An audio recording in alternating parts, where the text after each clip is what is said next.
दोस्तों आज की इस वीडियो में हम जानेंगे कि आखिर केंद्र शासित प्रदेश मतलब यूनियन टेरिटरीज होता क्या है और इनको क्यों बनाया जाता है, इनको बनाए जाने की जरूरत क्यों पड़ी। तो बिना टाइम गवाए वीडियो को शुरू करते हैं।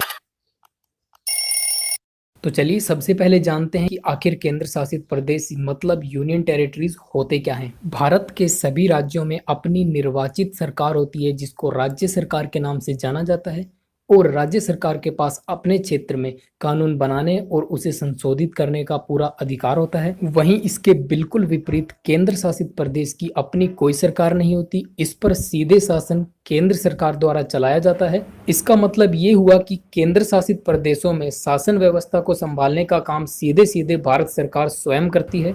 केंद्र शासित प्रदेशों की विधानसभा और मंत्री परिषद हो भी सकते हैं और नहीं भी, ऐसी कोई बाध्यता नहीं होती। एग्जाम्पल के लिए दिल्ली और पांडिचेरी की अपनी अपनी विधानसभा और मंत्री परिषद हैं, पर इनके अधिकार बहुत ही सीमित होते हैं। सिर्फ कुछ ही मामलों में इनकी विधानसभा और मंत्री परिषद को अधिकार प्राप्त होते हैं। इनके द्वारा जब भी कोई बिल पारित करना होता है तो राष्ट्रपति की मंजूरी लेना बहुत ज़्यादा अनिवार्य होता है। साथ ही साथ कुछ खास कानून बनाने के लिए इन्हें केंद्र सरकार से अप्रूवल यानी कि प्रस्ताव पारित करवाना होता है। तो चलिए अब जान लेते हैं कि आखिरकार केंद्र शासित प्रदेश बनाए क्यों जाते हैं और इनको बनाने की ज़रूरत क्यों महसूस हुई। तो चलिए जानते हैं कि इसके कुछ प्रमुख कारण क्या हैं। तो नंबर 1 पे है भौगोलिक कारण या फिर बोल सकते हैं ज्योग्राफिकल रीजन। केंद्र शासित प्रदेश कानूनी तौर पर तो भारत का हिस्सा होते हैं पर भारत की मुख्य भूमि से काफी दूर होते हैं।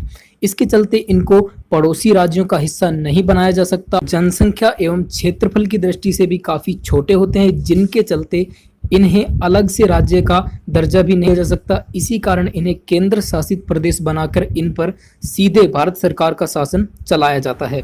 एग्जाम्पल के लिए अंडमान निकोबार और लक्षद्वीप को भौगोलिक कारणों के कारण ही केंद्र शासित प्रदेश यानी कि यूनियन टेरिटरी बनाया गया था। अब बात करते हैं रीजन नंबर 2 की, जो कि है कल्चरल अर्थात सांस्कृतिक कारण। कई बार किसी जगह की खास संस्कृति को बनाए रखने के लिए उस क्षेत्र विशेष को केंद्र शासित प्रदेश बना दिया जाता है।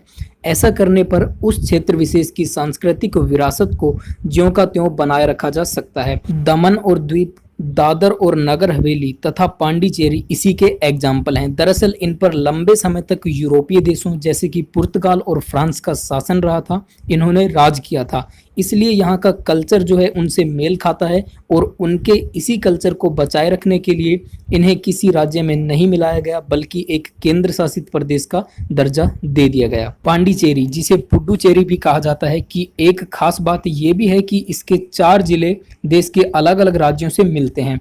इनमें से माहे केरल के पास है, यनम आंध्र प्रदेश के पास है और पुडुचेरी और क्राइटल जो है ये तमिलनाडु के पास हैं। ऐसे में भारत सरकार ने बेहतर यही समझा कि इसे एक केंद्र शासित प्रदेश बना दिया जाए। इसके अलावा नंबर 3 राजनीतिक और प्रशासनिक कारण। दिल्ली और चंडीगढ़ इसके एग्जाम्पल हैं।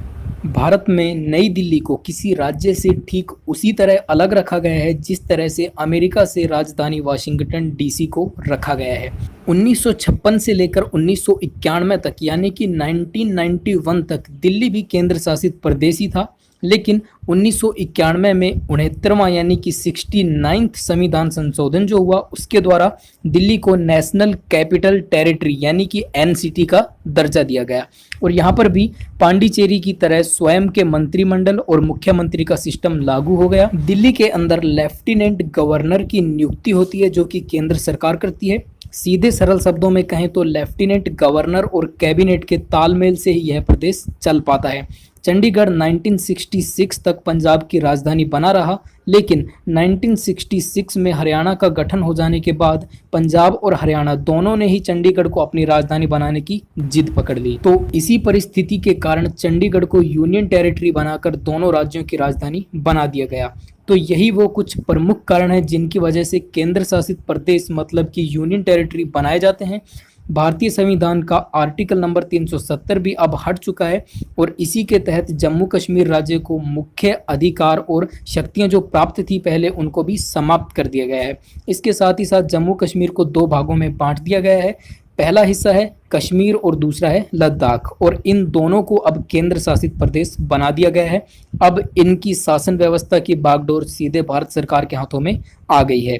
भारत के अंदर 5 अगस्त 2019 से पहले कुल 29 राज्य हुआ करते थे, लेकिन 5 अगस्त 2019 के ऐतिहासिक दिन के बाद से अब भारत के अंदर कुल 28 राज्य और 9 केंद्र शासित प्रदेश विद्यमान हैं। आशा करता हूं आप इसे जरूर याद रखेंगे।